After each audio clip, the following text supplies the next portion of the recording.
Adam, a couple things about this game that stood out. One, R.J. Davis. He was very good.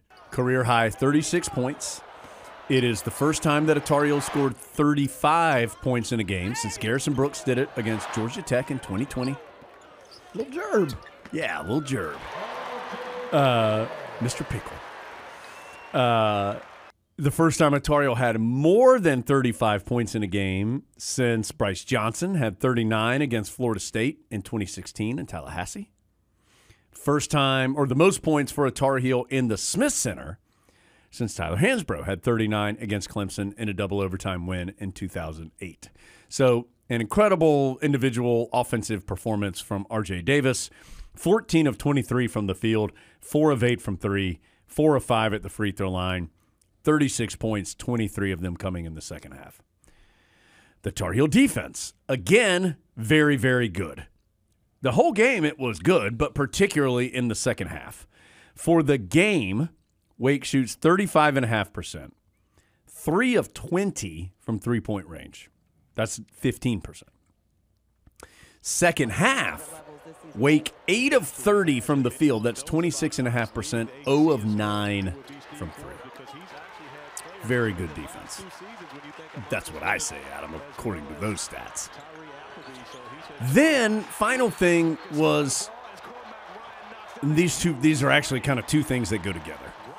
The pace of the game noticeably picked up in the second half. And Wake could not run with the Tar Heels. They could not. They tried, but they could not.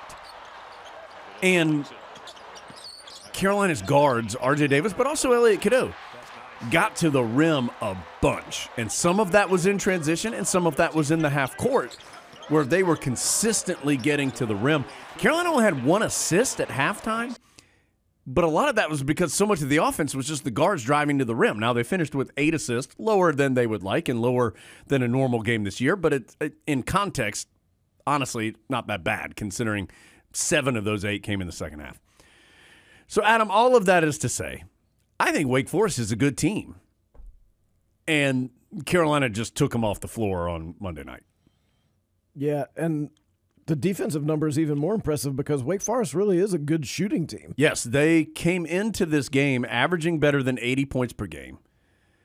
I tell you what, Adam, I got to get my boards from the game because I got a bunch of great defensive notes on there that I'll tell you, but you just keep talking. I'll just fill. Wake Forest came into the game shooting well from 2, shooting very well from 3, and the Tar Heels just eliminated all those options. Old Monsanto, if you're a Carolina fan, you got a little nervous when he hit those first couple because there were some Childress flashbacks. Yeah.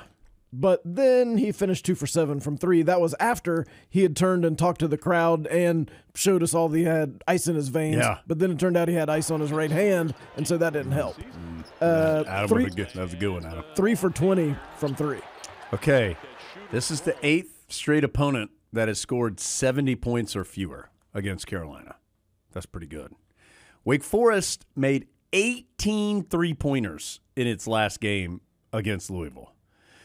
Oh, hold on. Now I got to get the Wake board because there's something there that I need. All right, hang tight. We didn't talk about this in the pre-production meeting. Okay. Wake came into this game 4th best in the ACC at 48% from the field. They were the 2nd best three-point shooting team in the ACC at 39% as a team, almost 40%. They came in, as we said, averaging better than 80 points per game. They were top 4 in the league in that category as well. And so, Adam, R.J. Davis is the story out of this game. I mean, a career-high 36, and he dominated the play, particularly in the second half.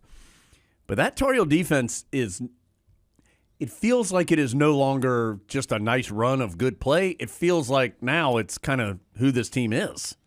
Because I think it is the team. And we've talked about this before, but it's not like there's one really good defender and you just unleash him on the other team's best player. Right. It really is all 5, but it's not even just the 5. You can go to the bench and get a Seth Trimble and change the night for Hunter Salas. Well, I could hear Pete Chilcutt saying that Seth Trimble was in Hunter Salas' pants in this game. Defensively is what we're talking about, obviously. Right. A frequent expression that we all use. So, I mean, Hunter Salas is a good player. He's got good size. Carolina recruited him heavily out of high school. Ended up going to to Gonzaga, didn't play a ton, has come to Wake, and he's their leading scorer. And he still finished with 18 points. But he had 11 at halftime, Adam, and in the second half, he had 1 field goal. And a lot of that, it wasn't just Seth Trimble, because R.J. Davis guarded him some and did a good job, and Carolina switches, as we know. But Seth Trimble was the lead dog in that hunt and did a really good job. And he is that guy. If the other team has a perimeter player who's hot, he at some point is going to have to deal with Seth Trimble, he's not real tall and rangy, but he's all up in your grill all the time. Like he's physical, and nothing comes easily. It makes you harken back to an old fella I like to call Roy Williams, who would always tell people to guard someone the way you don't want to be guarded. That's a good point. And that's the way Seth Trimble guards people. Like you can see it on their face. Like, get this guy off me. I don't like this guy. Who is this guy? He's all in my grill. Is number 7 a legal number to wear? What is this? I feel like this should be a technical foul in some form or fashion. So that's a weapon off the Carolina bench. Adam, we need to talk R.J. Davis. I mean, 36 points, 14 field goals made, 4 of 8 from 3. Although 2 of the 4 threes came late. A lot of this work was done on the drive, either with layups, that floater that he has that's very effective, or him getting to the line where for the second straight game he missed one, which is a rarity, but he was still 4 of 5 at the line. So, yes, he had 4 threes. Again, 2 of them came very late when the game was no longer in doubt. And to balance that out, 2 of them came very early in the second half and were huge shots as Carolina started to pull away. But a lot of that work was done from 2-point range. He's just expanded his game so much in his time in Chapel Hill. And I think teams are starting to get frustrated by the fact that it's hard to keep him from scoring. Like, it's not like it's a big secret. I think it's now 12 out of 19 games he's had at least 20. That's nuts. Yeah. So he's on the top line of every scouting report, and it says, don't let R.J. Davis shoot, but he just keeps doing it because you can't take away one thing. If you take away the three-point shot, okay, he's going by you. If you try to prevent him from getting to the rim, he might pull up at the free throw line and score on the floater. He's just got a lot of different aspects to his game. And when you think back to his first couple of years in Chapel Hill, and he had so much trouble finishing at the rim, he's gotten a lot better in that department. And part of it is that I think defenses have to play him a little more honestly. But part of it is that he's just gotten better. Hubert Davis talked about player development when he was hired. Yeah. R.J. Davis has developed. Yeah. Yeah, he's got a lot in his bag, Adam.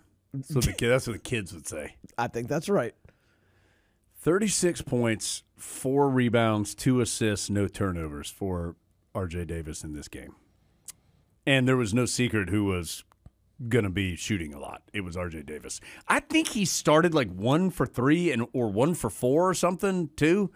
And then, I mean, that may not be exactly right, but 13 of his last 19 or 13 of his last 20 or something, that feels about right. The play about midway through the second half where I honestly almost felt a little sorry for Hunter Silas because he was trying to guard R.J. Davis, but R.J. Davis crossed him over once, and you could see Hunter Silas was like, ugh. But then, so he got back up in his stance, and then he crossed him over again, and then just shot it. And when he shoots that 17-ish footer, you feel like it's going in every time.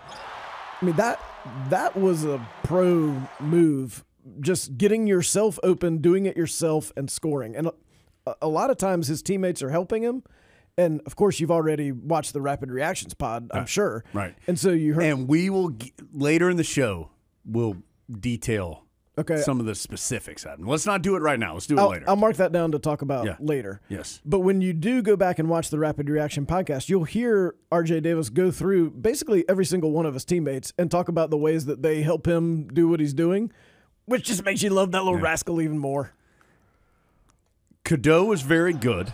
Very good. 14 points, 3 assists, just 1 turnover, 7 of 12 from the field, and he got to the rim, it felt like, at will in this game.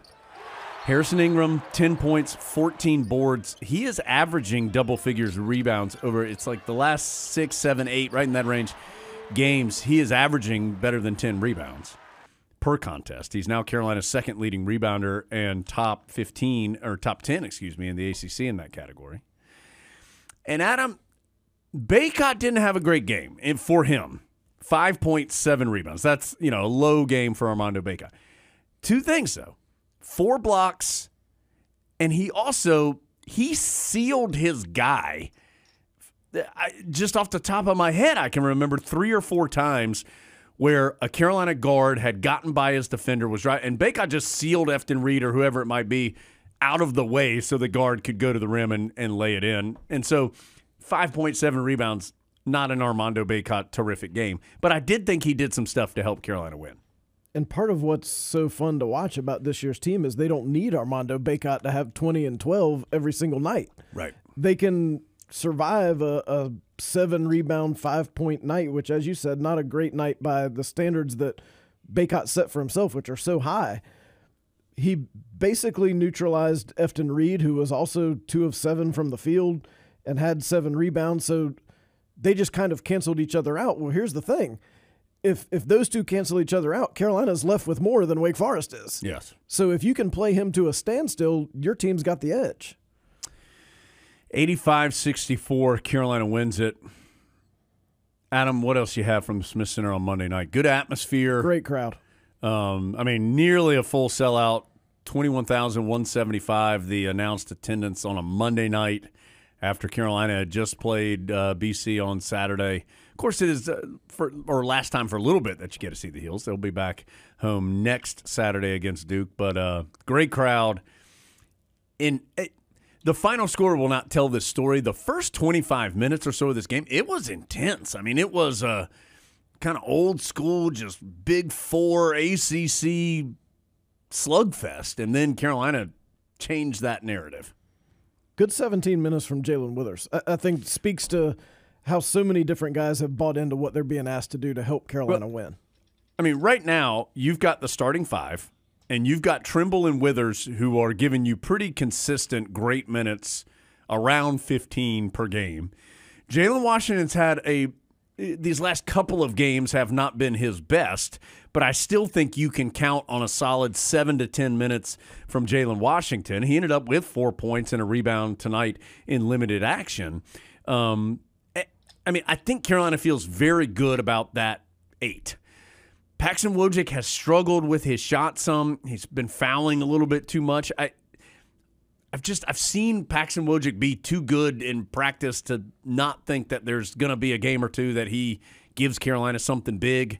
We'll talk about James Okonkwo here in a second because he was a big part of that BC win. Of course, we've seen Zayden High kind of come in as a youngster and give him a good minute. So, I think you've definitely got your 8 and 9 with Wojcik, who, again, I would expect something.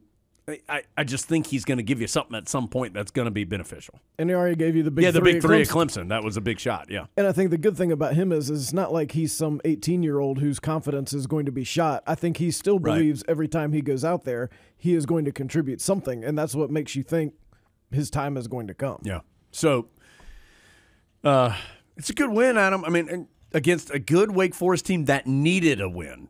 Not because they're having a bad season. They needed a quality win to say, hey, we're good too. Like, look, we beat somebody really good. Wake's record is fine. I think they're 13-6 now after that game, and 5-3 in the league. So they're in the top third of the league, and they're a good team. But they needed that, and they played like they needed it, and then the Tar Heels just took it. I do think the margin Carolina is winning by is notable. Like, all that matters is that you win, but the fact that Carolina is winning by such a margin every single time is noteworthy. Yeah. Both for our net overlord, it's important, and just for general thought on the Tar Heels, who have now led every ACC game by double figures at some point, and they've won 7 of the 8 ACC games that they've played by double digits. They've, of course, won all 8, but won 7 of them by 10 points or more. So, terrific win on Monday night in the Smith Center.